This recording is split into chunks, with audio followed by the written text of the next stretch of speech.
في الشغلانه اللي انا بشتغلها دي اوقات كتيره جدا بيتعرض عليك ان انت تاخد عربيات تجربها او يعني تتكلم عنها. وطبعا بيبقى في نوعين من العربيات، نوع عربيه يحمسك يبسطك، يجي لك عربيه كده تحس ان الله انا عايز انزل اجرب، عايز انزل اصور، يعني بتبقى متحمس. وفي انواع تانية من العربيات بتجي لك بتحس ان انت اتقفلت، يعني تحس ان انت عايز تقفل تليفونك وتقفل باب الشقه وما تردش على حد، مش عايز تنزل اصلا تتكلم عليها اساسا، بس هي شغلانتك هتعمل ايه. لكن في بقى حالات نادره بتحصل مره في المليون، يعني او مره في ال2 مليون حتى كده، وهي لما يجي لك بقى عربيه اسطوريه، عربيه من العربيات اللي بتقعد تتفرج عليها وانت صغير وما تحلمش تشوفها على الحقيقه اصلا، فجاه كده تجي لك الظروف وتجتمع الاقدار ان انت تجربها. وطبعا دي حاجه نادره جدا زي اللي بيحصل معايا النهارده دلوقتي اهو. انا النهارده احمد الوكيل العبد الفقير الى الله هقف اتكلم واجرب العربيه المكلارين مرسيدس او المرسيدس مكلارين، هنشوف الخناقه دي بعدين، SLR. فانا جديا بفكر اقدم على اقامه في الرياض عشان انا مش هرجع.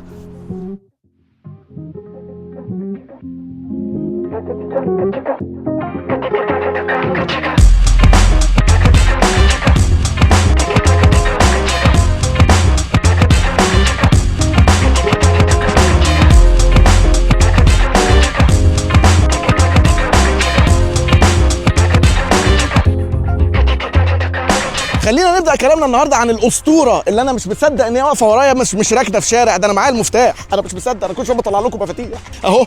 مفتاح اهو، هو مفتاح يبان عادي، يعني يبان عربيه E200 كومبريسور، بس هو بصوا هتلاقي مكتوب SLR من هنا. فاتكلم معاكم النهارده في بعض التفاصيل عن العربيه SLR مكلارين مرسيدس علشان تعرفوا انا ليه متحمس قوي ومهرول على نفسي كده. في حقبه الالفينات، يعني اواخر التسعينات اوائل الالفينات، مرسيدس ومكلارين كان في بينهم شراكه، كانت مرسيدس مستحوذه على 40% من شركه مكلارين عشان كانوا بيساعدوهم في بعض الحاجات في الفورمولا 1. فجت طقت في دماغهم مره في ميتنج غالبا بعد عشوه تقيله او حاجه، المدير قاعد يفسي، فقال لك ايه، طب ما نعمل عربيه اكزوتيك هايبر كار سوبر كار GT. دخلوا حاجات كتيره جدا في بعض، تحالف ما بيننا وما بينكم. وهنا بقى بدات القصه، قال لك احنا هنعمل عربيه نسميها SLR، وده اختصار لكلمه سوبر لايت ويت. فدخلوا بقى مع بعض في تفاصيل كتيره جدا لحد ما انتجوا هذا الشيء، وهو المكلارين مرسيدس SLR، واحده من العربيات اللي كسرت الدنيا سنه 2003 لما تم الاعلان عنها واطلاقها 2003 2004 الحته دي، وفضلت تتباع من 2003 او 2004 لحد 2009 بنسخ مختلفه. فخلينا نخش لكم بقى في النقاط المهمه اللي هي المهمه.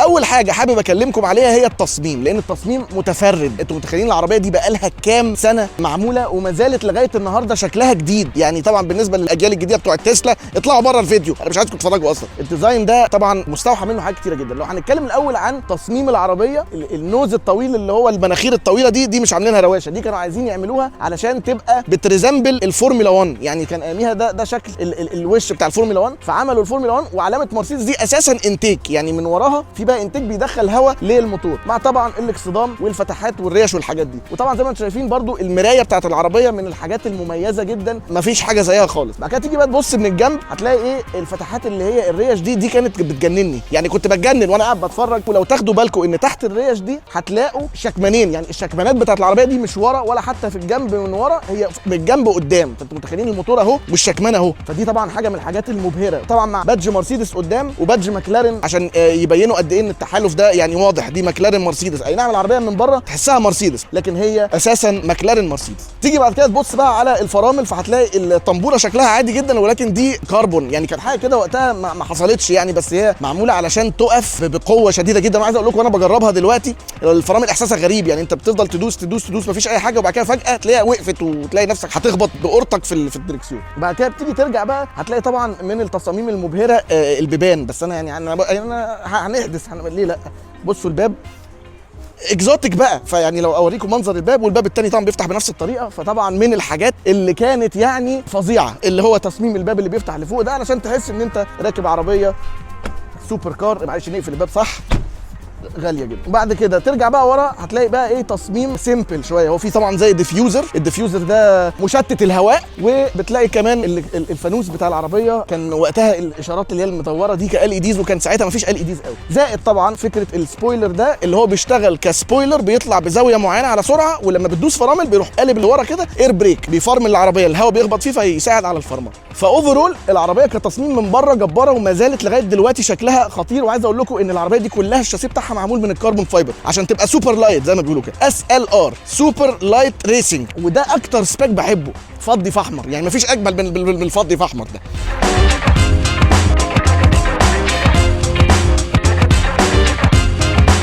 من الحاجات اللي ماكلارين ومرسيدس اهتموا بيها جدا في العربيه دي هي الايروداينامكس. وزي ما قلت لكم في النقطه بتاعت السبويلر، هي العربيه دي كانت عايزين يخلوها بتخترق الهواء بشكل انسيابي جدا، وهي طبعا شكلها باين انسيابيه جدا في الديزاين. عاملين حاجه اسمها فلات اندر بودي. دلوقتي كل العربيات بتبقى كده، ان العربيه دي لو رفعناها على ونش هنبص من تحت هنلاقيها كلها متقفله فلات تماما، فده يساعد ان الهواء ما يبقاش فيه توربulence او بيخبط بقى في شكمانات وحاجات، وفي الاخر يروح طالع عند الديفيوزر من ورا. ولكن كمان علشان ما يشتتوش الهواء ده بموضوع الشكمانات، فعشان كده قرروا ان يخلوا الشكمانات في الجناب من قدام كده، علشان ايه تبقى ملمومه طالعه من الموتور على جنب على طول، ما يعملش توربulence في الهواء ده. فدي برضو من الحاجات اللي ميزت SLR، هي انسيابتها في الهواء عشان تقدر تجيب سرعه قصوى عاليه.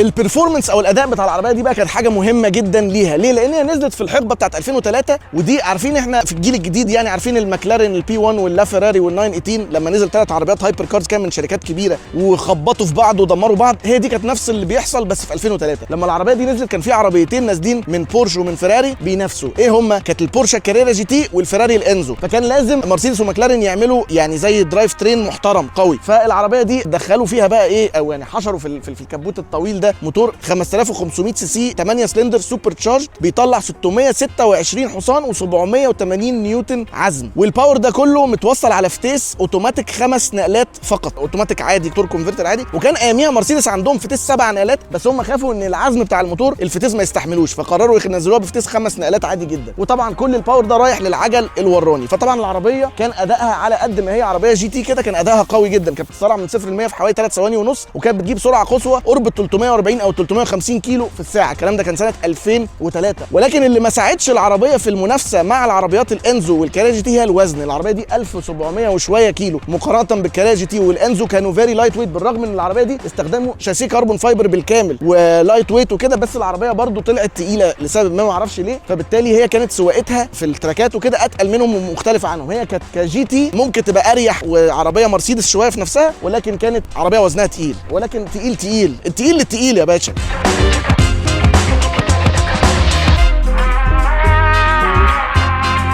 طبعا من الحاجات بقى اللي انا عايز افرجكم عليها هي الانتيرير بتاع العربيه من جوه، لان طبعا البيبان، انا بس اوريكم البيبان. انا يعني عايز اوريكم حاجات كتير قوي الصراحه. يعني مثلا كنت عايز اوريكم فتحه الكبوت، لان الكبوت ده بيفتح لقدام، بس طبعا انا خايف يبقى مثلا المساعد بتاعه ادم ولا حاجه، فانا مش طالبه معاك. فهوريكم بقى ايه الانتيرير كان عامل ازاي، القعده جوه عامله ازاي. طبعا بيبان مميزه فوق ما تتخيل، فيها ساوند سيستم بوز. السماعات دي بتخش مبدئيا كده اهو، هي فيها كراسي باكتس كربون فايبر قمر، يعني قمر الكراسي الكربون فايبر. بصوا بقى الحلاوه والجمال اللي انا فيه، انا مش مصدق نفسي امي والله العظيم. 3 الانتيرير السباك ده السباك الاساسي بتاع العربيه، يعني ده اللونج سباك سيلفر بانتيرير احمر. الكراسي طبعا دي جباره. بصوا تحكمات الكراسي موجوده في الكرسي نفسه، والاكره هنا يعني تفتح الباب من هنا اساسا، وحتى الازاز من هنا. وبعدين بقى الطابلو فيري سيمبل وبسيط. ناس كتير اشتكت ايام العربيه نزلت ان التريم ده بلاستيك، ودي كانت عربيه ساعتها ب 450 ولا ب 500 الف دولار، فكان ده وقتها رقم كبير جدا. ولكن هي كانت طبعا يعني زي ما تقولوا ايه مبهره، زي ما انتم شايفين. ورا كلمه SLR دي بتدوس عليها كده بتلاقي ايه النافيجيشن او كاسيت عادي جدا، ما فيش اي حاجه. وبعدين انا كنت بتدور انا عايز اوريكم الستارتنج بروسيجر وتسمعوا الصوت برده بالمره، ويا رب البطاريه ما تكونش نامت عشان انا مش مصدق نفسي اهو. بصوا بقى كنتوا بتعملوا ايه، بتحطوا مش عارف اعملها ازاي بس شوفوا يعني بتحطوا هنا المفتاح كده، وبعدين انا هجيب لك من مره كده، وبعدين هتعمل ايه، بتجيب الفتيس تدويره العربيه من هنا. في صوت كده حصل، مش عارف حطيت الكهرباء اشتغلت. نفتح كونتاكت بتلاقي العداد عمل كده، وبعدين ايه بتفتح دي وتروح دايس. اسمعوا بقى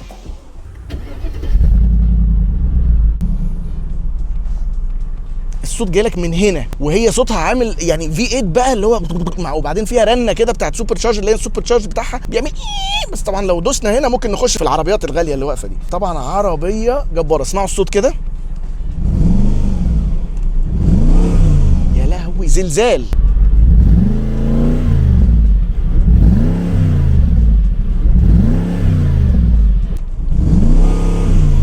فيها سوفت ليميتر بس زلزال، العربيه بتطلع زلزال. هو انا مش محتاج حد يصور لي الشكمان، انا ممكن اعمل كده. انا مش مصدق ان انا راكب SLR دلوقتي، انا مش مصدق نفسي. بعد كل الكلام الجميل اللي قلناه على العربيه المكلارين المرسيدس SLR، للاسف النهايه بتاعتها كانت مؤسفه شويه. يعني العربيه دي على قد ما ناس كتير كانت فاكره ان الموضوع فلافي وجميل والشركه كله قاعد بيحتفل وبيطفوا الشمع وبيحتفلوا وجايبين تورت في مكلارين ومرسيدس، الا ان هم كانوا ماسكين بعض وضاربين بعض بالشباشب. ليه بقى؟ لان العربيه دي كان ليها بلان، كل شركه كانت بتفكر بدماغها. مكلارين كان عندهم فكره، مرسيدس كان عندهم فكره، مرسيدس اعترضوا، مكلارين اعترضوا، ففي الاخر طلع المنتج ده. مكلارين كانت عايزه تعمل عربيه سوبر كار قوي زي الكاريا GT والانزو، ومرسيدس كانوا مش عايزين يفقدوا الحته بتاعت الجراند تورنج والجي تي بتاعتهم. فالوضع انتهى في الاخر لعربيه مش ماسكه العصايه من النص، هي مش عارفه هي ايه، هل هي جراند تورر وجي تي لان هي في الحته دي كانت ناشفه وعربيه استخدامها عنيف، ولا هي برضو عربيه سوبر كار اكزوتيك في المقام الاول لان هي برضو كان وزنها تقيل فكانت على التراك مش بتأدي. فده بقى عمل كمان مشكله في ارقام البيع. العربيه دي اول ما مرسيدس ومكلارين اعلنوها قالوا ان العربيه دي هتنزل 3500 نسخه، لكن اللي اتباع كان 2157. ده اللي اتعمل، يعني هم